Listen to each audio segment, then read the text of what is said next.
So, it is the season for most sports, but particularly cycling. We've got the Tour of Britain that's going to be, I don't know if it's started yet, but it's certainly imminent. And obviously all the Grand Tours that are going to be kicking off, and everyone will be dusting off their bikes if they haven't already.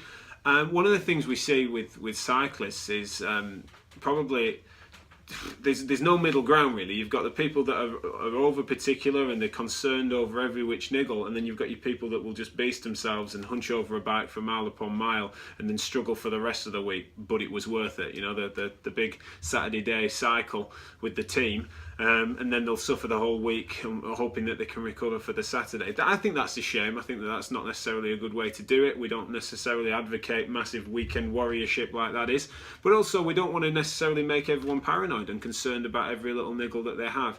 Now, when it comes to, let's say, road cycling for this instance, one of the big concerns is that people are worried about the posture over the bike, the height of the bike, and all the tinkering that goes on. And we know that you guys that love to cycle, you like to play with your gadgets and gizmos and hope that they're twisting the dials and tweaking the seat height is going to make all the difference. Now, we're not saying that that's irrelevant. Certainly for performance, it seems to make a difference, and we do like to check people's bikes when they come in to see us over a biking injury.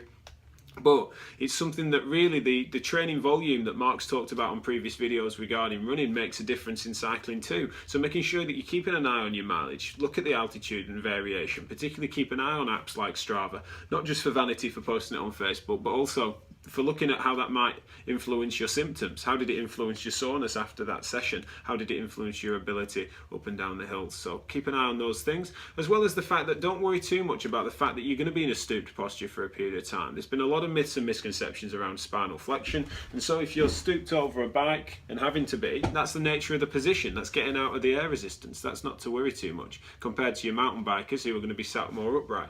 These are all trainable variables that you don't need to worry too much about, but certainly if you start to get any lingering problems, particularly in and around the spinal region and the lower back, then come in and see us and we can make some tinkering changes if needs be, and also put your mind at rest that there's nothing untoward going on. So we'll see you soon and enjoy the sunshine.